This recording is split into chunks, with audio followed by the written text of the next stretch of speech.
আসলে এই আলেম দোষী নয়, ও নানির কাছে বড় হয়েছে।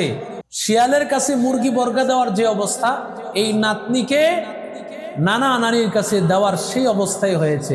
নানার দ্বারা একটা নাতনি ধর্ষিত হয়েছে, অথচ সেই ধর্ষণের অভিযোগ একজন আলেমের উপর দিয়েছে। আওয়াজ তুলেছে মহিলা মাদ্রাসা বন্ধ হোক, অথচ স্কুল কলেজে একজন স্কুলের ছাত্রের কোলের মধ্যে ঘুমায় রয়েছে কোমলমতি আমার কন্যারা, আমার মেয়েরা, মা বাবার কোনো খবর নাই। এই ব্যাপারে মিডিয়ায় কোনো খোঁজ খবর নাই। নৌকার মধ্যে বসে আছে, স্কুলের ক্লাসরুমের মধ্যে বসে আছে, এটা নিয়ে মিডিয়া পাড়ায় কোনো খবর নাই। অথচ সমস্ত খবর মাদ্রাসায়। মাদ্রাসায় তিল থেকে চুন থেকে পান খসলি তার অনেক খোঁজ খবর হয়ে যায়। অথচ হাজারো হাজারো লক্ষ লক্ষ ঘটনা যেটা স্কুল কলেজ ভার্সিটি আমাদের চোখের সামনে, সেগুলো নিয়ে মাথা ঘামানো কারো কোনো সুযোগ হয় না। এটা বড় মারাত্মক অন্যায়। আলেমদের বিরুদ্ধে যদি আপনি যান, আপনি এটা আল্লাহ তাআলার সাথে সরাসরি যেন আপনি যুদ্ধ ঘোষণা করলেন। আলেমরা নবীদের উত্তরসূরি, তারা নবীদের হয়ে কাজ করে। আসুন, মহিলা মাদ্রাসা বন্ধ হোক সেটাও চাই না, স্কুল কলেজ ভার্সিটি হোক সেটাও চাই না। স্কুলও থাকবে, ভার্সিটিও থাকবে, মাদ্রাসাও থাকবে, পুরুষ মাদ্রাসাও থাকবে, মহিলা মাদ্রাসাও থাকবে, আবাসিকও থাকবে, অনাবাসিকও থাকবে, দোনোটাই থাকবে। ওই কওমি মাদ্রাসা থাকবে, স্কুল কলেজ ভার্সিটি থাকবে, কেউ থেকে পড়বে, কেউ আসা যাওয়া করা পড়বে, সব সিস্টেম চালু থাকবে। কিন্তু সিস্টেম যতই চালু থাকুক, আমাদের মূল জায়গায় আমাদের ফোকাস করতে হবে। আমাদের সমস্যাটা কোথায়, সেই সমস্যা উদ্ঘাটন করতে হবে। স্কুল বন্ধ করে দেওয়া সমাধান নয়। মাদ্রাসা বন্ধ করে দিলে স্কুলও বন্ধ করে দিতে হবে। তো পড়ালেখা সব শেষ করে দেন, আসমানি শিক্ষাও শেষ, দুনিয়াবি শিক্ষাও শেষ। না, এটা কোনোদিন সমাধান নয়। সমাধান হলো যেই সমস্যা, ওই সমস্যা নিরসন করুক। যত্রতত্র মাদ্রাসা দেওয়া চলবে না। যত্রতত্র যার মনে চায় একটা ফ্ল্যাটের মধ্যে মাদ্রাসা খুললো, কোনো মুরব্বী নাই। আমি আগেও এক বয়ানে বলেছি যে যেখানে সেখানে কোনো মহিলা মাদ্রাসা আপনি করে ফেললেন, কোনো মুরব্বী নাই, কোনো অধীনস্থ কোনো লোক নাই, তাহলে আপনার দ্বারা দুর্ঘটনা। এবং সাধারণত মহিলা মাদ্রাসাগুলোতে আমরা পুরুষ শিক্ষক বাদ দিয়ে মহিলাদের রাখার চেষ্টা করব বেশি। এরপরও যদি পুরুষ শিক্ষক যোগ্য ব্যক্তি ছাড়া মহিলা যদি একান্ত না পাওয়া যায়, যেহেতু মহিলাদের ওরকম পাওয়া যায় না, তাহলে সিস্টেমটা এমন রাখবেন, এমন আয়ত্তে রাখবেন যে কোনোভাবেই যেন তাদের সাথে দেখা সাক্ষাৎ কথা বলার কোনো সুযোগই যেন না থাকে। আধুনিক যুগে এটা অনেক মাদ্রাসাগুলোতে আলহামদুলিল্লাহ আছে। বাংলাদেশের বড় বড় মহিলা মাদ্রাসাগুলো আমাদের চোখের সামনে, এরকম দুর্ঘটনা হওয়ার সুযোগ নেই। হয়তো তারা বাহিরে করে, কিন্তু মাদ্রাসার ভিতরে কোনো দুর্ঘটনা ঘটবে এই সুযোগটা পর্যন্ত নাই। এজন্য আসেন আমরা সকলে মিলে বাংলাদেশটাকে সুন্দরভাবে গড়ি। আলেমদের সাথে চলবো, আলেমদেরকে নিয়ে চলবো, মাদ্রাসার সাথে চলবো, মসজিদের সাথে চলবো। তাদের বিরুদ্ধে নয়, তাদেরকে বন্ধু বানায়, তাদেরকে পথ প্রদর্শক বানায় যদি চলতে পারি, তাহলে ইনশাআল্লাহ আমাদের আগামীর দিনের চলাটা সুন্দর হবে। আলহামদুলিল্লাহি ওয়া কাফা ওয়া সালামুন আলা ইবাদিহিল্লাযীনা ইসতাফা, আম্মা বা'দ, ফাআউযু বিল্লাহি মিনাশ শাইতানির রাজীম। বিসমিল্লাহির রাহমানির রাহিম।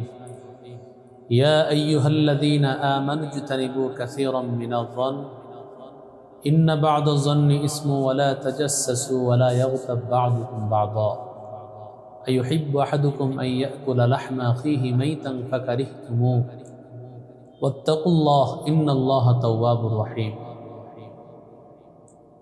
وقال رسول الله صلى الله عليه وسلم العلماء ورثة الأنبياء। আল্লাহ তাআলার দরবারে শুকরিয়া যে আল্লাহ তাআলা আমাদেরকে মহব্বত করে ভালোবেসে গুরুত্বপূর্ণ একটি মজলিসে উপস্থিত হওয়ার তৌফিক দান করেছেন। এজন্য দিল থেকে শুকর আদায় করি আলহামদুলিল্লাহ। আল্লাহ তাআলার কাছে শুকরিয়া যে আল্লাহ তাআলা প্রত্যেকটা মুমিন মুসলমানকে সম্মান দান করেছেন ঈমানের মাধ্যমে,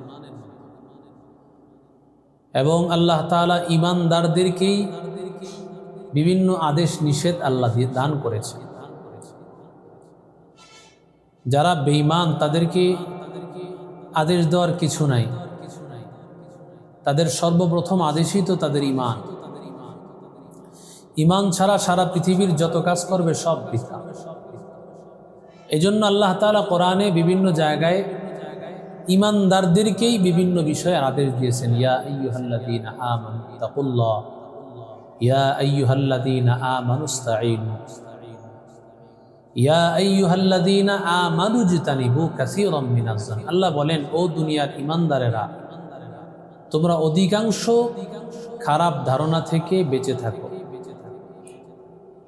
ইন্না বা'দাজ-জান্নি ইসমুন, কেননা কিছু কিছু ধারণা খুব মারাত্মক অন্যায়, কবিরা গুনাহ। ওয়ালা তাজাসসু, মানুষের দোষ তালাশ করে বেড়ায়ও না, মানুষের দোষের পেছনে ঘুরেও না। কার কি দোষ আছে এটা তালাশ করে এটার পেছনে পড়ে থেকেও না। ওয়ালা ইয়াগতাব বা'দুকুম বা'দা, একে অপরের দোষ চর্চা করিও না, গীবত করিও না, পরনিন্দা করিও না। আল্লাহ বলেন, আইয়ুহিব্বু আহাদুকুম, তোমাদের কেউ কি এটা পছন্দ করে, আইয়াকুলা লাহমা আখীহি, মৃত ভাইয়ের গোশত খাবে, মরা ভাইয়ের গোশত খাবে। এটার জবাব দুনিয়ার মানুষ যা দিবে সেটা আল্লাহ নিজেই দিয়েছেন। ফাকারিহতুমু, এটা তো তোমরা পছন্দ করবে না, সবাই এটা অপছন্দ করবে।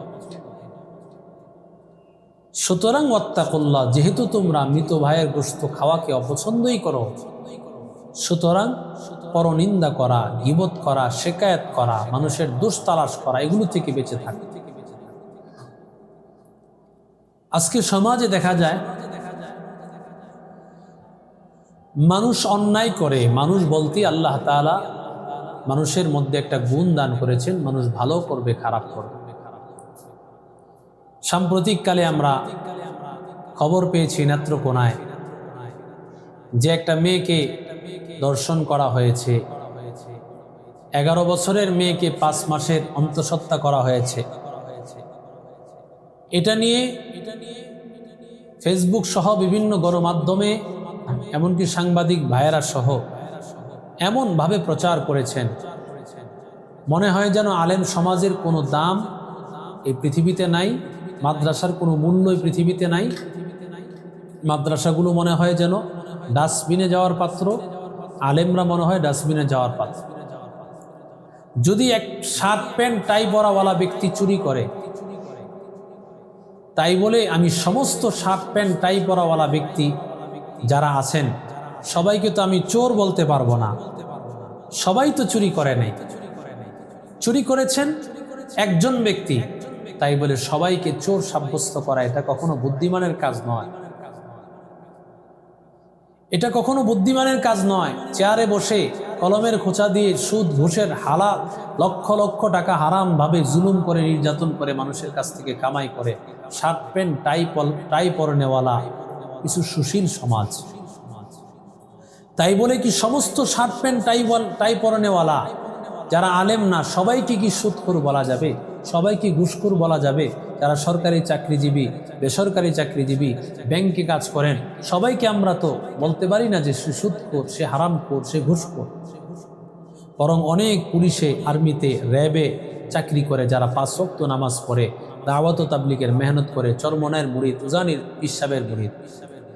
তাহলে একজন আলেমের ঘটনাকে কেন্দ্র করে 1 নম্বর কথা, আপনি যে সারা পৃথিবীর মাদ্রাসাকে নষ্ট করলেন, সারা পৃথিবীর মাদ্রাসাকে দোষারোপ করলেন, এটা আপনার অন্যায় হয়েছে। আপনার আগে এই ধারণা করতে হবে, আপনার আগে তথ্য তালাশ করতে হবে যে আসলে এটা কতটুকু সত্য, কতটুকু মিথ্যা। আগে তালাশ করার পর তারপরে আপনি মন্তব্য করবেন।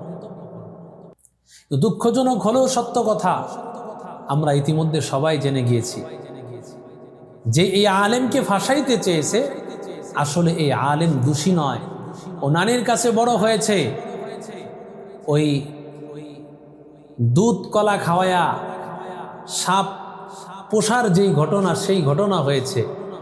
হ্যাঁ, শিয়ালের কাছে মুরগি বর্গা দেয়, শিয়ালের কাছে মুরগি বর্গা দেওয়ার যে অবস্থা, এই নাতনিকে নানা নানির কাছে দেওয়ার সেই অবস্থায় হয়েছে। নানার দ্বারা একটা নাতনি ধর্ষিত হয়েছে, অথচ সেই ধর্ষণের অভিযোগ একজন আলেমের উপর দিয়েছে। আপনার একটু শরীর কাঁপলো না মুসা নবীকে যখন অপবাদ দিয়েছে? আমরা তো নবী না, আমরা তো সাহাবী না, আমরা অনেক নিচের, তবে আমাদের একজন আল্লাহ আছেন যিনি নবীদের আল্লাহ, যিনি সাহাবীদের আল্লাহ, ওলিদের আল্লাহ। আল্লাহ